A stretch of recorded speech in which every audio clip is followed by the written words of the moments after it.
Efésios capítulo 5, versículo 15 em diante. Portanto, vede prudentemente como andais, não como necios, mas como sábios, remindo o tempo, porquanto os dias são maus. Pelo que não sejais insensatos, mas entendei qual seja a vontade do Senhor. E não vos embriagueis com vinho em que há contenda, mas enchei-vos do Espírito Santo. Irmãos, antes de iniciar a ministração, ontem, gostaria de contar um breve testemunho. Eu não sou assim de estar falando, sou um pouco acanhado. Mas já havia um bom tempo que eu não estava conseguindo, eu tenho um problema seríssimo de insônia.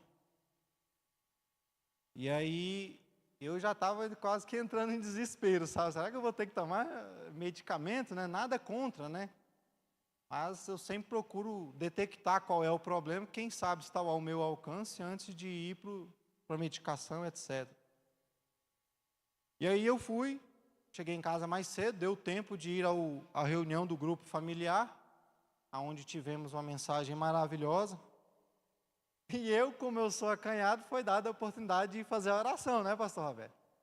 E aí eu sou meio quietinho, fiquei quieto na minha, mas no espírito eu estou aí, hein? Estou aí. E em espírito eu falei, Senhor, eu queria um sono restaurador. Eu não estou aguentando mais, eu já estou entrando em desespero. Meus nervos estavam parecendo aqueles cachorrinhos da feira que está vendendo, que você chega e dá um cascudo na cabeça dele e fica de jeito assim, sabe? Era meus nervos, já estava nesse sentido, né? Isso não é de ver, irmãos, que eu cheguei em casa, eu só lembro que eu vi a cama, acordei no outro dia, livre, leve, solto, restaurado, sabe? Então, muitas das vezes, eu sem proferir uma palavra no momento da oração que foi dada no grupo familiar. E Deus ouviu a minha oração. E eu quero trazer esse testemunho aqui para dizer que, por mais que você não consiga, eu tenho essa dificuldade de, ora por mim aí, tá, né? Agora eu tenho essa coragem, mas na hora não tem, né? Mas Deus está atento até o que você pensa, as intenções do seu coração. Ele sabe do que você precisa. Amém? Irmãos, eu gosto muito desse texto. Embora eu descobri um pouco na prática dele há pouquíssimo tempo, né? Eu já sou convertido já faz alguns anos, mas ler a Bíblia a gente passa lendo, né? Mas quando você para e vai esmiuçar ali, leva-se um certo tempo. E o que eu gosto do livro de Efésios, que Paulo, vou fazer só uma pequena síntese aqui. Paulo, ele se apresenta dizendo, eu sou um apóstolo, não da minha vontade, mas da vontade de Deus. Eu venho trazer um evangelho da parte de Deus. Então ele já chega para os cristãos em Efésios dizendo, eu estou aqui, não é pela minha vontade, estou aqui cumprindo um chamado de Deus. E Paulo, nesse decorrer aqui, dessa carta eclesiástica, ele começa dizendo para os Efésios que todos têm um propósito, que Deus predestinou todas as coisas, conforme a sua vontade, e que cada um tem um propósito, cada um tem um tempo para desenrolar esse propósito, e que ao ouvir lá no verso 13 do capítulo 1, ouvir o evangelho da verdade, essas pessoas venham então a entender que a sua antiga caminhada, na sua vida de pecado, que antigamente as pessoas que viviam em trevas, Paulo traz toda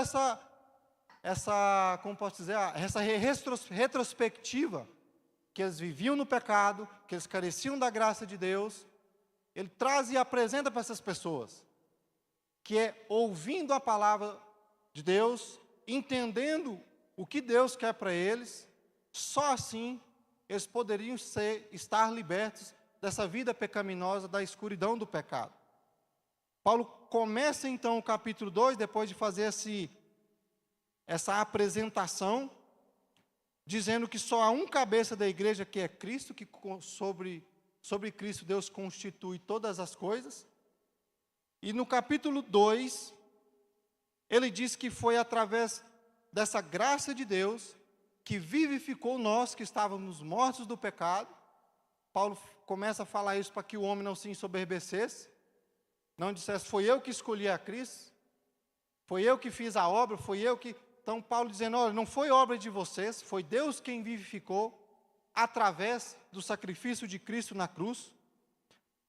Estando vós mortos em ofensas e pecados, Paulo fala, vocês em outro tempo andavam segundo o curso deste mundo, segundo o príncipe das potestades do ar, do espírito que agora opera nos filhos da desobediência. Esse era o nosso Deus antes de aceitar a Cristo. Por mais que nós falássemos, não, eu creio em Deus, mas mentia, seu Deus era o Deus da mentira.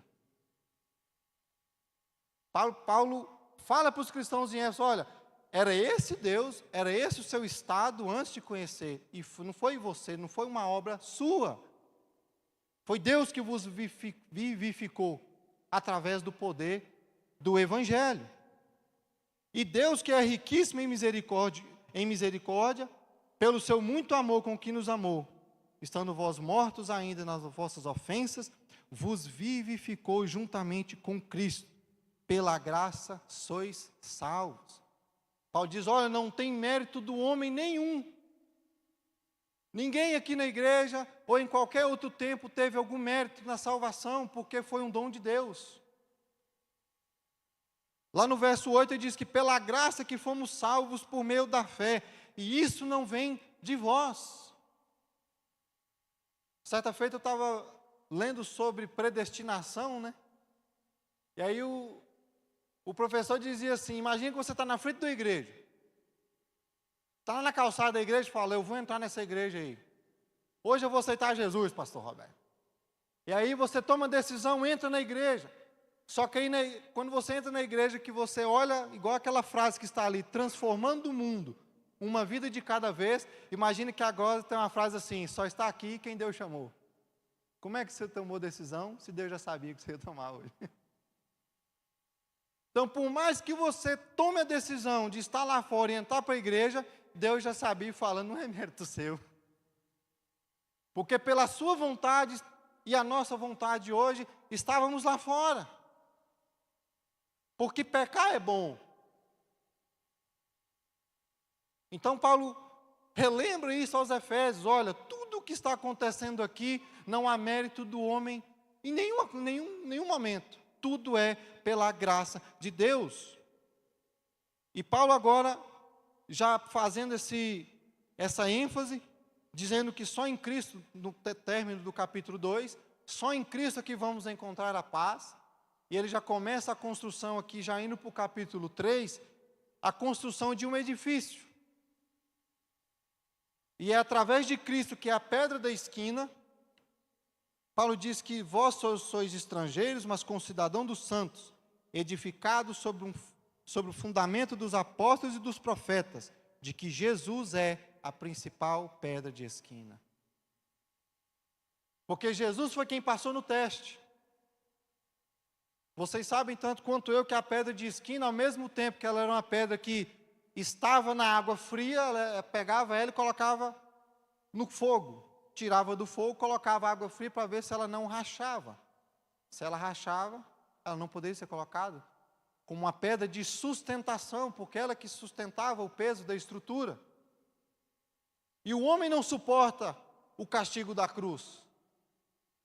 O homem não suporta aquelas 39 chibatadas. O homem não suporta 40 dias no deserto com o diabo oferecendo, está vendo todos os reinos dessa terra? Eu te dou, se prostrado me adorares. O homem não vai suportar faminto de fome e dizendo, olha, o Satanás olhou para Cristo e falou, você tem o poder, transforma essas pedras em pães. A gente quando está de jejum de vez em quando esquece e pede perdão a Deus quando vê um pão. Mas Cristo suportou. Então Paulo começa esse fundamento dizendo, vocês estão bem fundamentados, vocês estão seguros, a casa não vai cair. E ele começa o capítulo 3, já partindo para o capítulo 4 aqui, dizendo que há um propósito, que devemos viver debaixo desse propósito. Ele ainda fala assim, porque quando ledes, podeis perceber a minha compreensão do mistério de Deus. Paulo relembra a eles que eles estavam no pecado, Paulo relembra a eles que não foi obra deles, e agora ele quer colocar a compreensão de que eles têm um propósito de Deus. Paulo, eu espero que vocês me compreendam esse mistério, porque em outros séculos, Paulo agora quer trazer para eles a importância que eles têm, que nós estamos tendo. Porque o que era oculto nos tempos de Davi, nos tempos de Isaías, Paulo está dizendo, agora está revelado para vocês.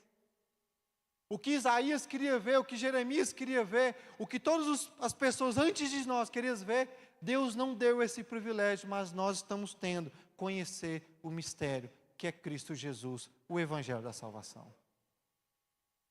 Paulo está dizendo, você é importante. Você está tendo uma oportunidade de ouro. Você está tendo a oportunidade que Moisés quis ter. A oportunidade que Adão tinha e jogou fora. E aí, Paulo trava agora a atenção deles, assim como Pedro em Atos capítulo 2, quando ele é abordado dizendo, vocês estão bêbados desse jeito, falando esse tipo de língua. Eu sou persa, eu estou ouvindo o evangelho em persa. Eu sou romano, estou ouvindo o evangelho na linguagem romana. O que é isso? Isso aqui é o que estava revelado desde os tempos de Davi. Davi falou disso que ia acontecer hoje. E o povo, pasmo, disse, o que temos que fazer? Arrependei-vos, aproveita a oportunidade que está sendo te dada e aceite a Cristo. Paulo então começa dizendo, olha, Deus tem um propósito, um eterno propósito em Cristo Jesus.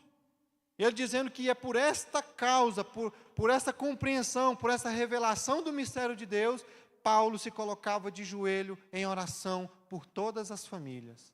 Efésios capítulo 3, 14. E é por esta causa, eu me ponho de joelho, para que toda a família nos céus e na terra tome o nome segundo as riquezas da glória, vos conceda que sejais corroborados pelo poder do Espírito, no homem interior. Paulo, agora, ele diz que os fundamentos do amor podemos estar perfeitamente compreender com todos os tantos, qual seja a largura, o comprimento, a altura e a profundidade, e conhecer o amor de Cristo, que excede todo entendimento, para que sejais cheios de 1/3 da plenitude de Deus? Não, para que estejais cheios de toda a plenitude de Deus. Paulo está dizendo que Deus te quer por completo, que Deus quer te transformar e te encher do Espírito Santo de Deus por completo. Deus não te quer um pouquinho aqui, um pouquinho lá fora.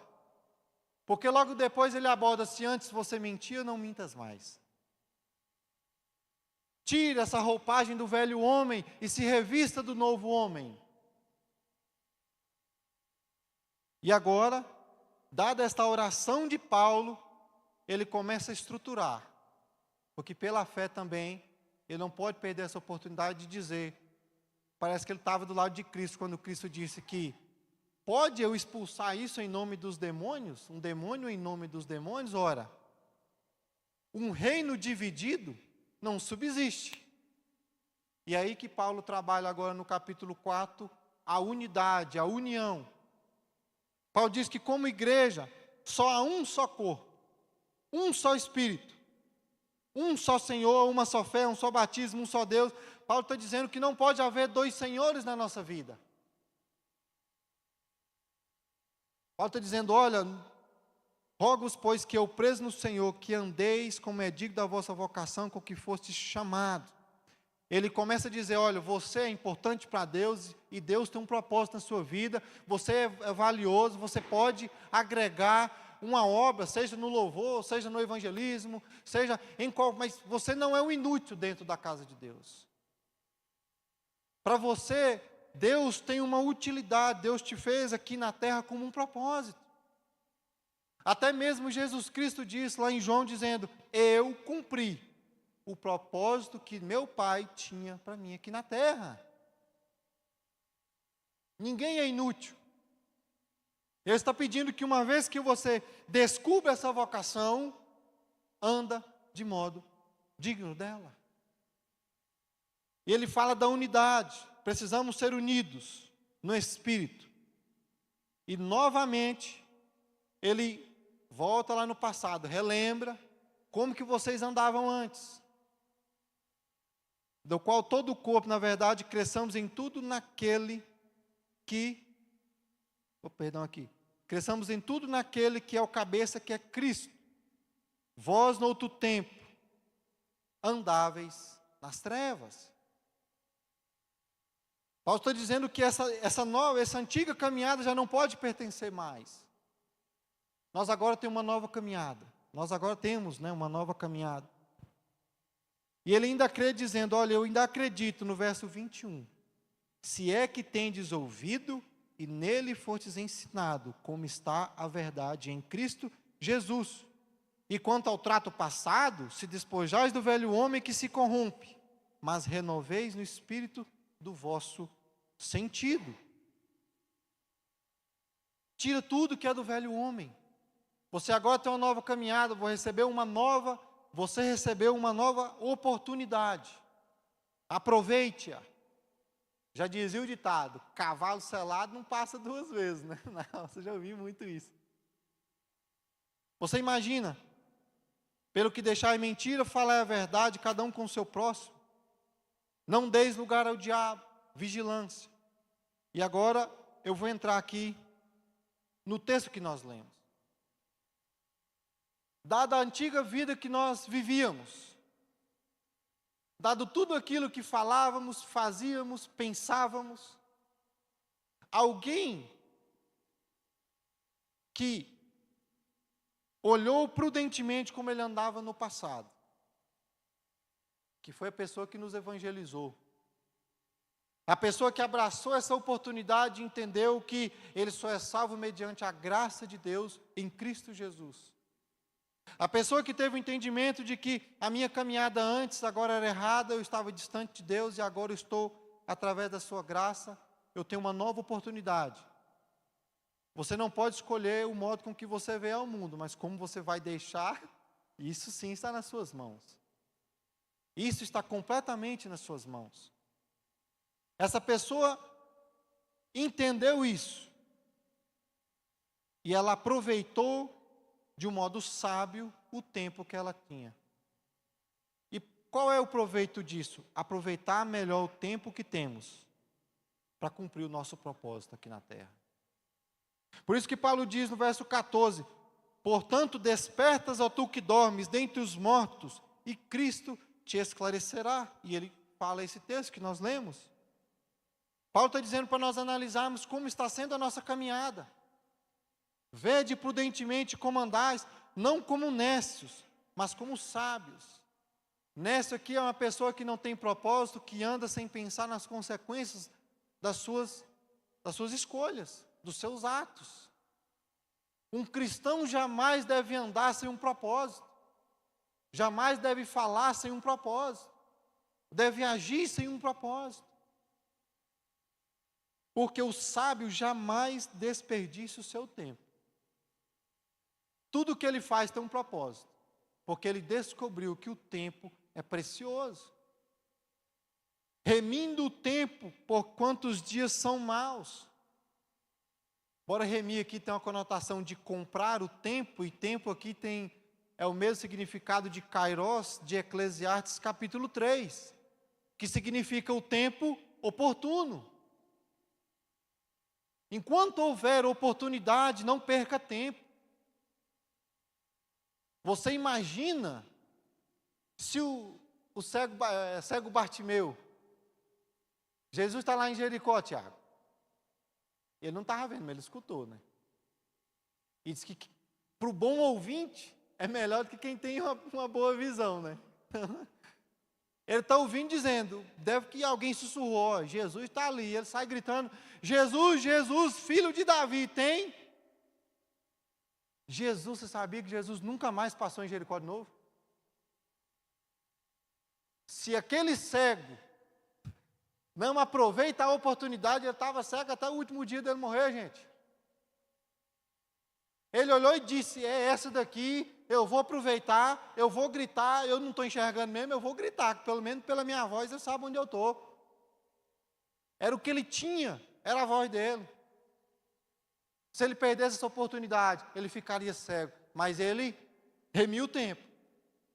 É o tempo que eu tenho, eu não vou desperdiçar. É o tempo da passagem de Jesus. Você imagina se a mulher do fluxo de sangue, que já ficava separada da sociedade, à margem da sociedade, Jesus está vindo, aquela multidão, a oportunidade dificílima. Ela disse, eu só tenho essa.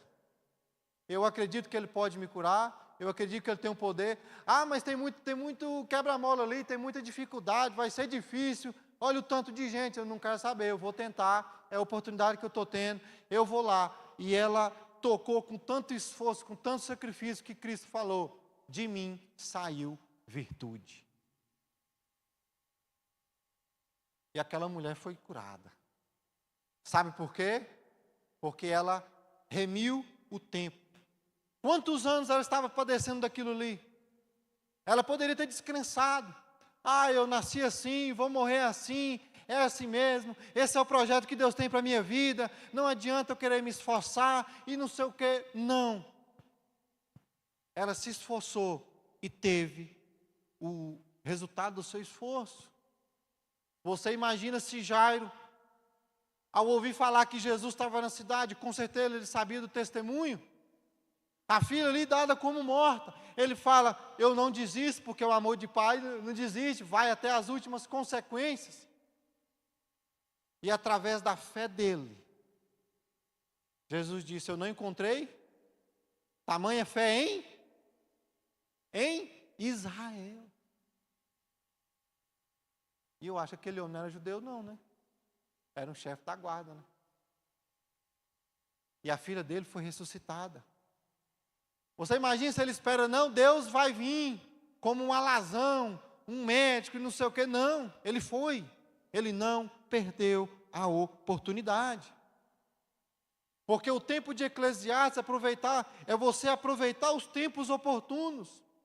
Porque estamos vivendo num tempo que os dias de fato, se você falar, ou ao menos defender algo que é decente, em muitos locais você é tido como errado. Eu já faz um bom tempo por escolha, não por escolha própria, eu nunca fui afim de televisão. Mas parece que está muito mais evidente o escárnio das coisas de Deus. É Cristo numa cruz, num carnaval, sendo vilipendiado. É o sofrimento dele no caminho do Gólgota, carregando a cruz, ele sendo colocado ali na matriz Sapucaí e tendo como que o diabo venceu. É a Santa Ceia sendo deturpada. E olha só que interessante as filosofias. Eu li um post sobre essas Olimpíadas.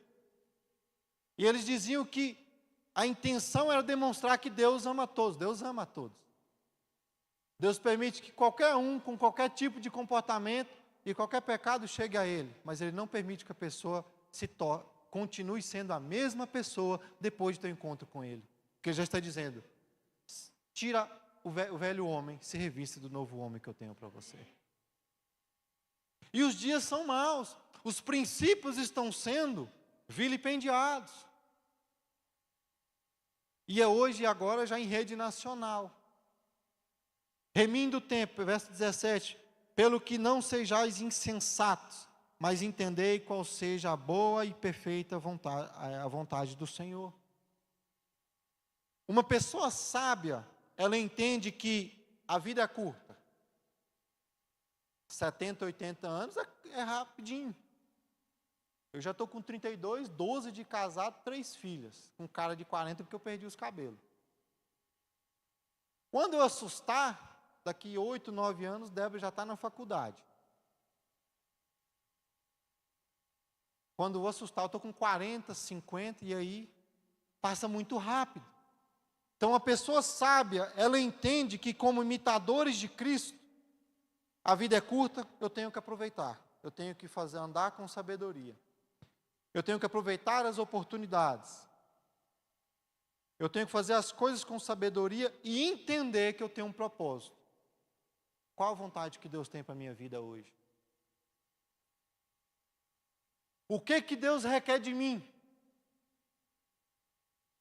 Einstein vai dizer que se você quer saber, ter a certeza de que você aprendeu alguma coisa, tente explicar para uma criança. Se você conseguir, você aprendeu.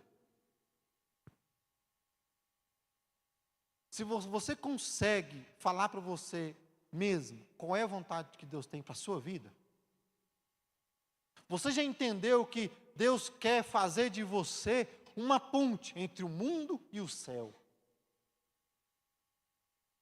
Quantas pessoas passam por você através de um bom dia, uma boa tarde, uma boa noite, ou através de uma situação inesperada, e quais são as oportunidades, porque você entende a vontade de Deus que você tem falado: Jesus Cristo te ama, Jesus Cristo tem o poder de perdoar os seus pecados. Quando eu entendo a vontade de Deus para a minha vida, particularmente, eu pensava que ser cristão, eu não tinha que viver mais. Porque a primeira vez que eu fui numa igreja cristã, o que eu vi lá não era para não ter pisado na igreja nunca mais. Não é essa a vontade que Deus tem. Olha só a mentalidade. Não é essa a vontade que Deus tem para a minha vida, não. Eu não vou poder viver, não vou poder curtir, não vou poder me divertir, não vou viver nada. Mas a minha mentalidade era do mundo. E é por isso que Paulo vai dizer em Romanos 2, não vos amoldeis. A forma, o molde ali, é o pensar mundano. É uma forma que o mundo vai colocar para que nós tenhamos que viver. E Paulo está dizendo, não aceite essa forma, mas transformai-vos pela renovação da vossa mente. Eu tenho que entender qual é a vontade que Deus tem, que se eu não entender, eu não aceito. E é por isso que Atos 2, o pessoal ouviu Pedro, e a Bíblia vai dizer que eles estavam espantados, porque Pedro falou de Davi, que Deus usou Davi, que falou de Cristo, que nos tempos atuais, o derramamento do Espírito Santo iria acontecer, e aquele povo foi transformado na sua mente, que a vontade que Deus tinha para eles era aceitar a Cristo como seu único e suficiente Salvador, pedir perdão pelos seus pecados e se tornar membros ali daquela igreja, digamos assim.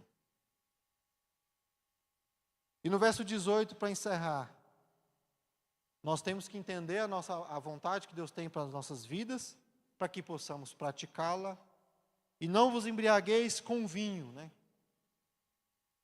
No culto racional que Paulo vai dizer, ele cita isso, obviamente, pegando como exemplo naquela época o deus Dionísio, que quanto mais você tinha que estar cheio desse Deus, quanto mais bêbado você tinha que estar.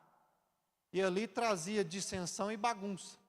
Paulo está dizendo que a sua vida não pode ser um alavonte. Não pode ser uma obra que você pisa aqui, pisa acolá, pisa aqui, pisa acolá. Não. Não pode ser como eu, quando vivia, que o pessoal deixava lá na porta da casa da minha mãe, pastor Roberto, e eu subia engatinhando na rampa para chegar lá no portão. Então, eu encantava.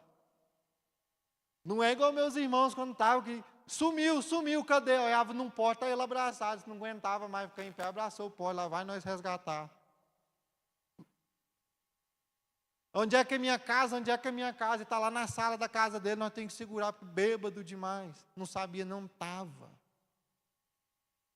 Paulo não quer uma vida onde você não sabe o que você está fazendo, onde você não compreende as propostas que te são feitas. Paulo está dizendo para você ser sóbrio, raciocinar. Um professor falou aquela frase, né? Os circuitos de consagração social serão tanto quanto mais eficazes, quanto maior a distância do objeto consagrado. Aí era uma aula de filosofia, o aluno falou, professor, aí eu não entendi. Eu falei, não entendeu por quê? Você tem cérebro, tem neurônio. Pensa, tem tudo para você raciocinar. Aí, qual foi a questão da prova? A frase. 0 para o aluno. O aluno queria a resposta pronta. Ele, não, pensa. Aí o aluno insistiu, o professor falou, não tem como, só que usou um exemplo assim, não tem como um professor que nunca viu a pobreza e tal, e dá aula numa favela, porque ele não entende a realidade dali, ele não vai entender a linguajar. Ele vai conseguir uma maior eficácia entendendo e aplicando, porque ele vai aplicar melhor. Isso é sobriedade. Não vos embriagueis com vinho que há contenda, mas enchei-vos do Espírito Santo. Quando Paulo fala no capítulo 3 sobre a largura, a profundidade, a altura, ele está dizendo de uma obra completa, de que nós temos que entender a vontade de Deus nas nossas vidas como um todo. Nós não podemos achar que nós somos uma obra inacabada. A obra será concluída com a vinda de Cristo na terra. Mas até lá, Paulo vai dizer que o projeto que Deus tem para nós é buscar o aperfeiçoamento. Veja o verso 12. Querendo o aperfeiçoamento dos santos para a obra do ministério, para a edificação do corpo de Cristo, até que cheguemos à unidade da fé e no conhecimento do Filho de Deus, o varão perfeito, à medida da estatura completa de Cristo, para que não sejamos mais inconstantes, levados a todo vento de doutrina, por engano, com astúcia daqueles que enganam fraudulosamente. Como que você, não tendo consciência, porque está embriagado com vinho, não tendo sabedoria para saber a vontade de Deus, indo de trás para frente, não aproveitando melhor o tempo e não tendo uma visão de prudência, com um andar prudente, vai chegar a essa estatura nunca. Você só consegue se seguir essa sequência que Paulo colocou. Entendendo que você era um pecador, que se você está aqui hoje é pela graça de Deus, você não tem mérito nenhum, ninguém aqui, nem eu, nem você, nem no amanhã, nem no futuro, daqui 10 anos, ninguém merecerá, por mérito próprio, a salvação. Tem que passar pela graça de Deus, através de Cristo na cruz. Se você não entender que a vida é curta, que Deus tem um propósito para você durante essa vida curta, que você tem que aproveitar esse tempo para viver o propósito que Deus tem na sua vida. Ministrar o Evangelho. Viver de modo digno do Evangelho. Acreditar, como Paulo demonstrou em Efésios capítulo 3, no poder da oração. Você veja que ele estruturou tudo na oração. E é por causa disso, deste projeto, que eu me ponho de joelhos e coloco toda a família, porque a família é a base de tudo aqui na terra. E é o que eles estão tentando destruir. E se você compreender isso, irmãos, o propósito que Deus tem para nós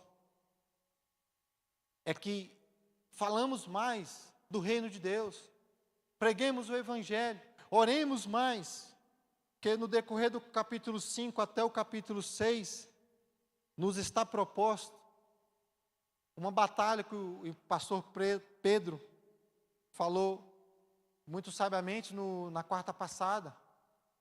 Deus quer te preparar para um combate. Deus está preparando a igreja, Jesus Cristo, e as portas do inferno não prevalecerão contra ela. Não é o inferno que vem a nós, é nós que vamos até lá, converter as pessoas, trazê-las para Cristo, através da graça e do poder que Deus vai derramar sobre nós. E no capítulo 6, Deus vai dizer esse projeto. E, para encerrar, como que você analisa sua caminhada com Deus até hoje? Faça uma retrospectiva. A minha memória falhou aqui em relação ao livro, que eu até quero comprar ele. E o autor começa assim: se aparecesse um homem, pode ser Deus, um anjo, um homem que tem um poder de fazer com que você voltasse no tempo, mas você vivesse exatamente as mesmas situações que você viveu, passou sem tirar uma vírgula. Mas agora, com a consciência, você vai ter a consciência de que você já passou por aquilo. O que você faria diferente?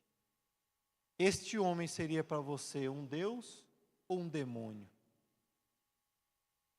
Se você tivesse que analisar a sua caminhada com Deus até aqui de uma maneira prudente, como vai ser a sua caminhada daqui para frente? Se vocês tivessem que olhar, assim como as pesquisas sobre redes sociais, que é o que mais toma o nosso tempo, 40 horas por semana, já tem estatística dizendo que 40 horas no mês, perdão, a gente fica ligado em alguma rede social. O Brasil é o terceiro país do mundo com mais acesso a redes sociais.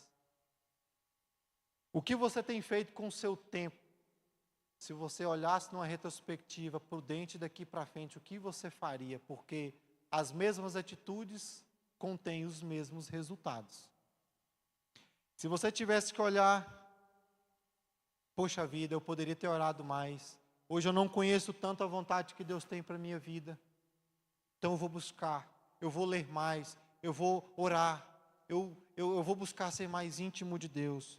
Mas a partir de hoje, encerrando o verso 18, eu vou andar com mais sobriedade, sabendo onde estou indo, para onde vou, porque Deus tem um propósito, um caminho para me seguir. Eu não ando mais nem para a direita nem para a esquerda. Eu vou pelo caminho estreito, porque é o caminho que Deus tem para mim. Amém? Gostaria que vocês se colocassem de pé. Quem for sumir aqui já pode fazer o trieiro. Glória a Deus. Quero que você curva a sua cabeça e faça a sua oração. Que Deus possa abençoar você ricamente. Amanhã é quinta-feira, né? Muitos não vão trabalhar. Você possa curtir sua família, tenha uma semana abençoada. Que Deus possa frutificar essa palavra em nome de Jesus. Amém.